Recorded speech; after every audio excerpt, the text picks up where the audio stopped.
and welcome to the very first episode of As Far Away From Home as Possible. I'm Fran Gerardo, your host, and I cannot wait to go on this journey with you. This podcast is for the curious, the restless, anyone who's ever opened up Skyscanner just to daydream. If you've ever felt the urge to just get up and go, no big plan, no real reason, just that craving for something new, you're in the right place. Because this podcast is about more than travel. It's about escape, curiosity, that feeling you get when you're far away from home and nobody knows your name.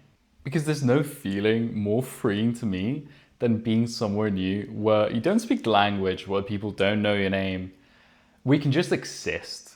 As Far Away From Home as Possible is brought to you by Voyara, which is the travel platform I built to help you take these dreams and turn them into the trip of a lifetime. We find insane flight deals help you plan smarter and make travel more accessible, no matter your budget. So let me take you back a bit. I've had a few firsts when it comes to that feeling of traveling solo. First time I flew alone, I was 14, traveling back to Malaga from London Gatwick. My first solo day trip where I flew to Dublin, came back in the same day. And then my first proper international solo trip for a whole weekend where I went to Milan. All of these were amazing and they taught me a lot, but if there's a journey that really marked me was when I went to the Caucasus and Uzbekistan. Picture this, it's April 2024 and my boss asks me when I'm thinking of taking annual leave because it had been 4 months of the year already and I had taken 1 day off, I think, because my family was coming to visit.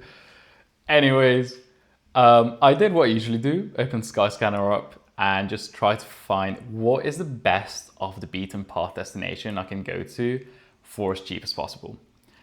I thought about a trip around the Balkans because I'd been to Albania back in January and I had absolutely loved it. And don't worry, there'll be a whole section about it.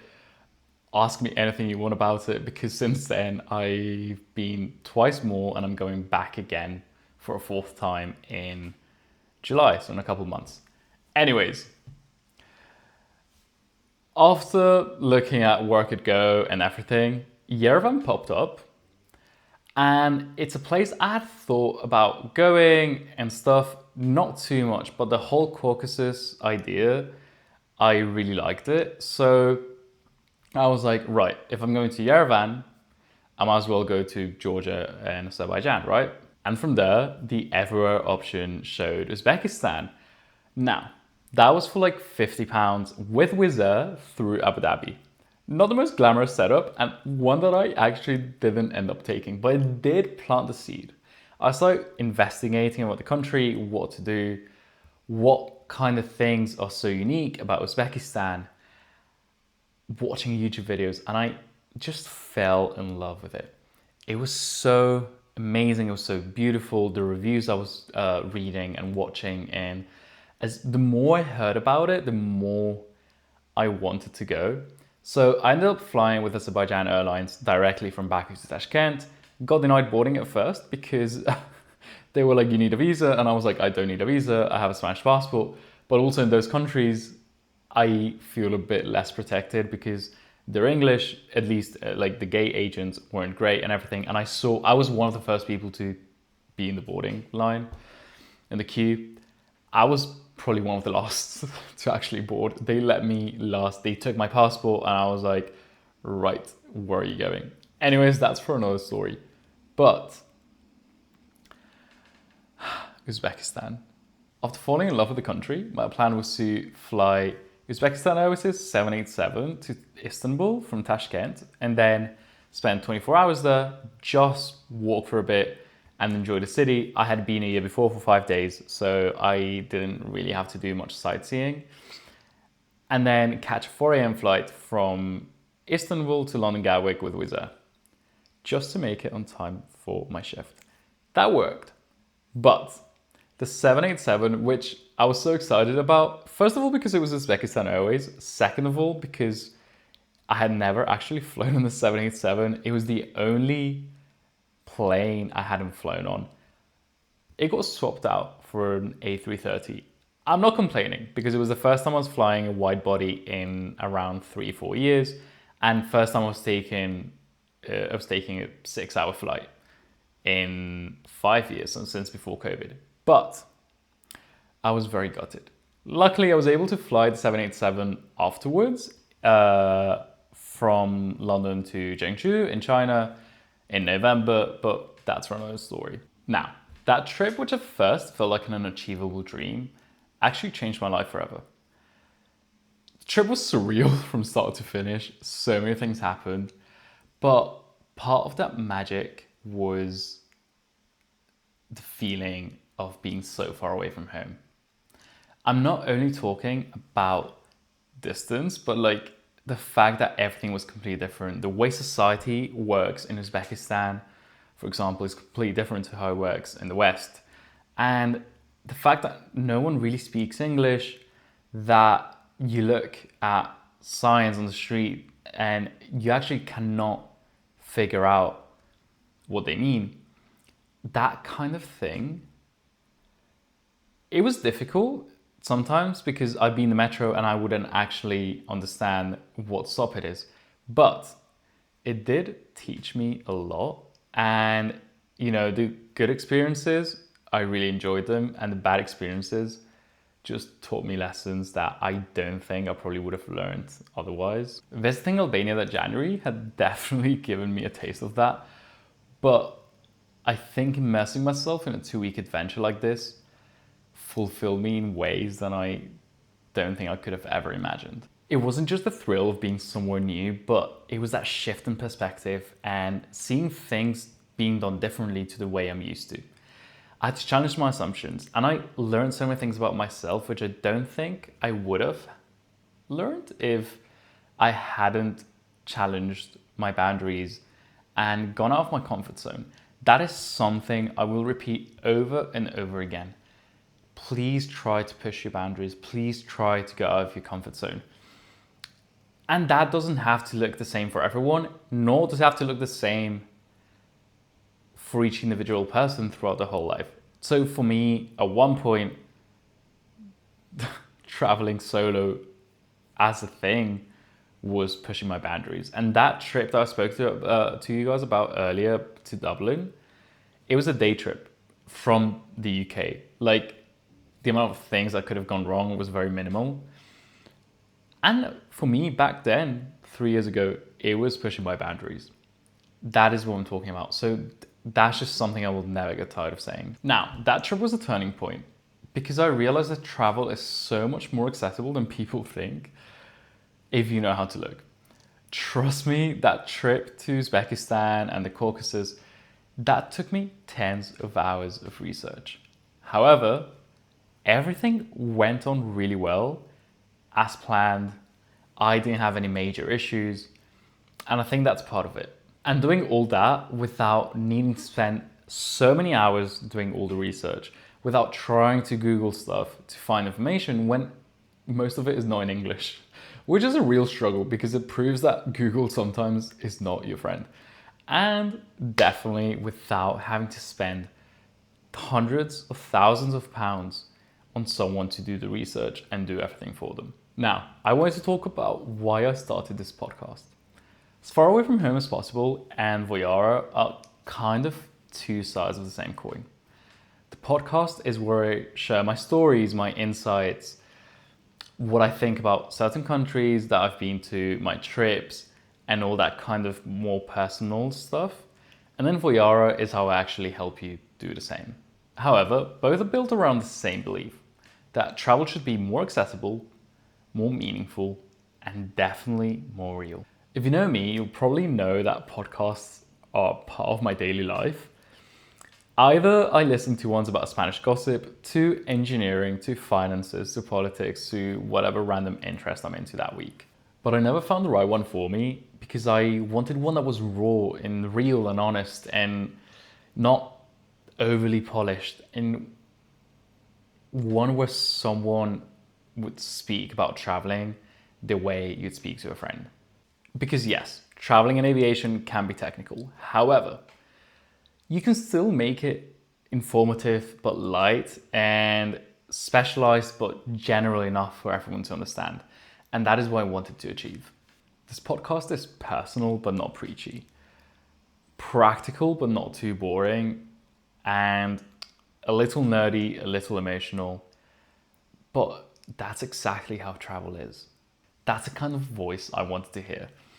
Someone talking about traveling the same way I send voice notes to my friends when I'm abroad.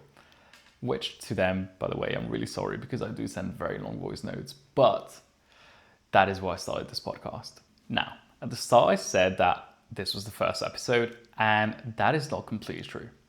Last year I did post an episode, which we can consider it the pilot episode, which was basically the baby version of what this is today. It was a bit rough and just a trial, but it was something to help me get comfortable with this whole idea of podcasting. In all honesty, I was working full time, traveling a lot, and I didn't really have enough time to make this podcast the best travel podcast I could. But let me make it clear, there would be no podcast today if that hadn't happened a year ago. So this is just my way of mentioning it because I wanted you guys to know, but also honoring it in a certain way. But now I'm ready to give you the most random travel anecdotes, and trust me, a lot has happened. The nerdiest plane facts, the real life chaos of traveling, and everything in between. And I actually cannot wait to share this journey with you. So what can you expect in future episodes? First of all, guests, people that really know the travel and aviation stuff inside out.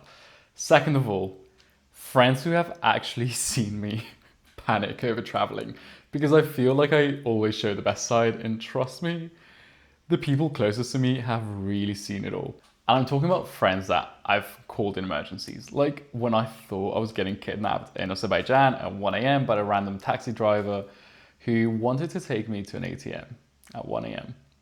He actually showed me the ATM because he did stop.